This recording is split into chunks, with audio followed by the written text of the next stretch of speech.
What's up everybody, today we are talking Game Boy and Game Boy Advance. So Nintendo finally announced their Game Boy and Game Boy Advance systems into their Nintendo Switch online service. It's been out for about a week and a half, 2 weeks now I think. So I just kind of want to give my thoughts on the service and whether I like it or not, and just kind of discuss the stuff that I really enjoy. Alright, so let's go with Game Boy first. So there are two things I really like that Nintendo did with the Game Boy edition. The first thing is that they included it in the standard online subscription. I think this is something that was very awesome because their NES and Super Nintendo libraries, for the most part, has dried up. Unfortunately, there hasn't been any major additions to the service in a couple months now. I think about 4 or 5 months, maybe a little more. So I think Game Boy is a much needed addition to this service.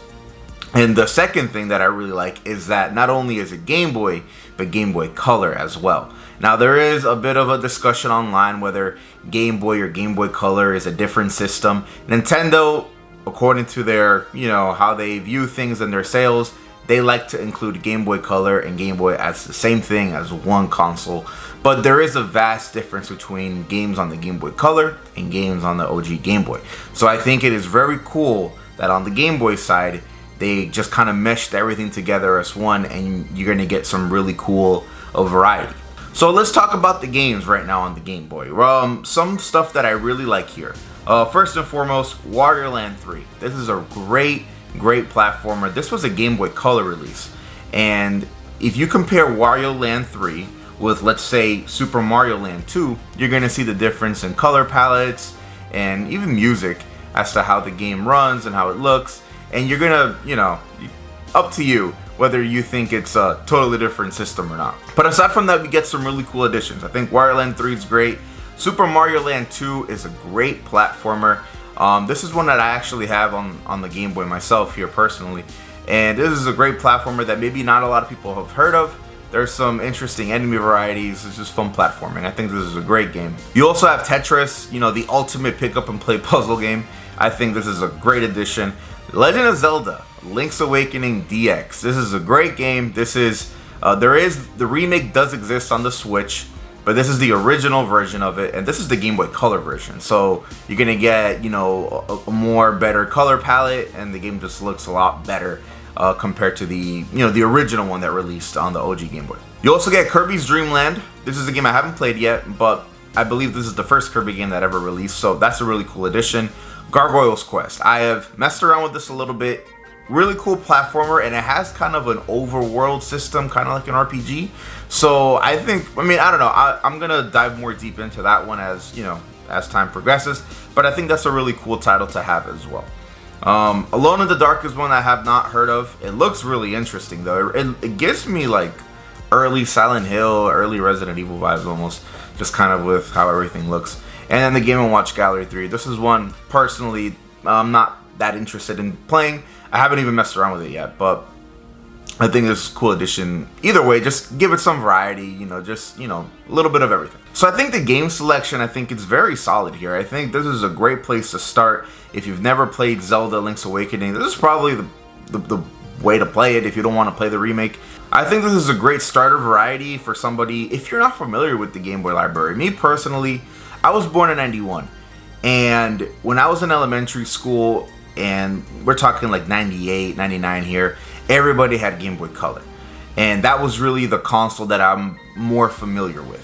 So, but even aside from that, my knowledge of the Game Boy library as a whole isn't the best. So I am very excited to see the potential that Nintendo might do with this library. I think there's an insane library here. This could be a much better, expansive library compared to NES and Super Nintendo.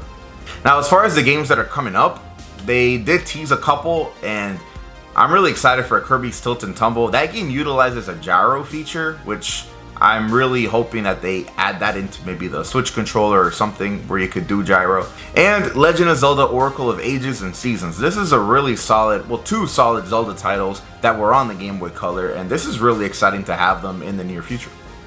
Another interesting one there, Pokemon trading card game.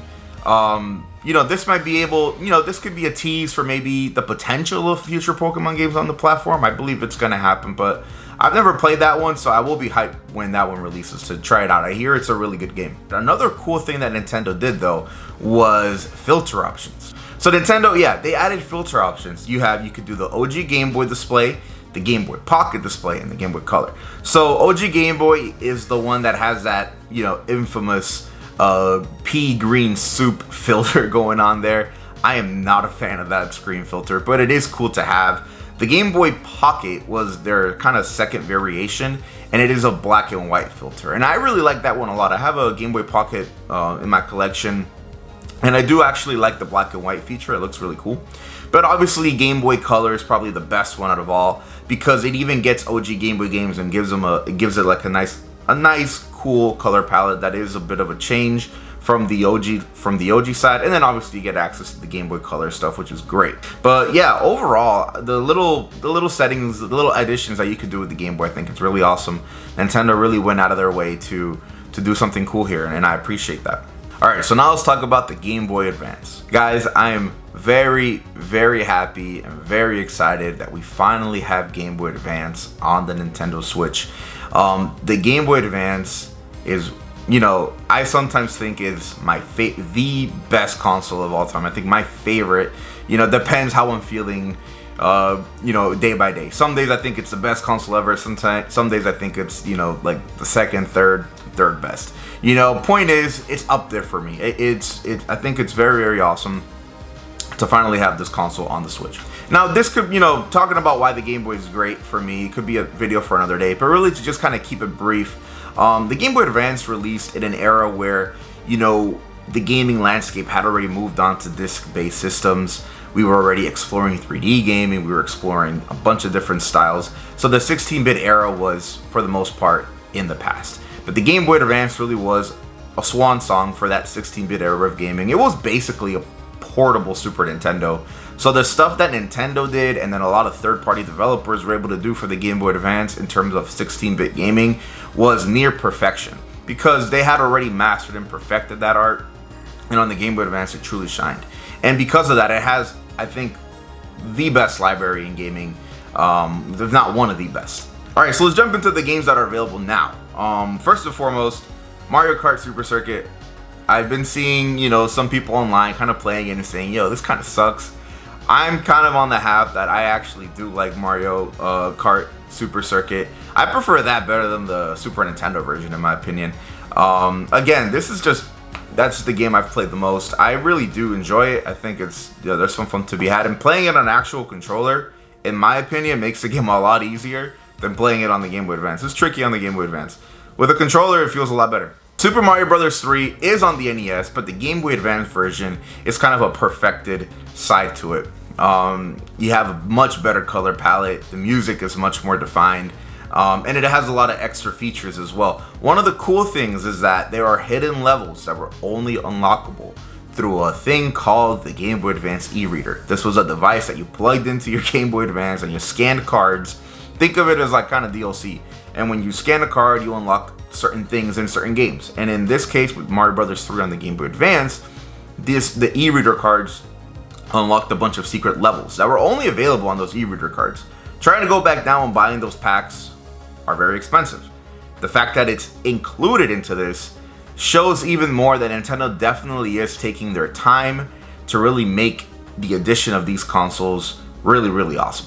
WarioWare Inc. Man, this is the best game. I love WarioWare Inc. The ultimate pick up and play. I love WarioWare Inc. I think it's better than WarioWare Get It Together for sure. This is a great game if you just want to mess around, fool around. It's a bunch of mini games. This is a great addition. This is an awesome, I would say a great launch title for sure. Kuru Kuru Kurukin, I think, or Kuru Kuru Kururin, whatever you pronounce that thing. This game's a lot of fun, man. It's like a puzzler. You basically are navigating like this a spinning stick through narrow alleyways to try to get to your destination. It's a lot of fun. I'm having a lot of fun with it. I would say these are the two big heavy hitters in my opinion. You get Legend of Zelda Minish Cap. Guys, I love the Minish Cap. It's one of the cooler Zeldas out there. And the awesome portable Zelda on the Game Boy Advance. Beautiful music, beautiful sprite work, beautiful animations. It's just a great looking game overall. I'm playing it right now, absolutely loving it. This is a solid title to add day one. And you also get Mario and Luigi Superstar Saga. This is like an RPG with a twist, and this is a lot of fun too. These are two beefy games that you're gonna get, day one. You're getting pretty good hours of gameplay here with these titles alone. I think this is a very, very good start for Game Boy Advance. Now, Nintendo did tease a couple of upcoming ones, and I'm very excited for those. You get Metroid Fusion is one of those that are coming up, which I'm very excited for. Also, Kirby and the Amazing Mirror.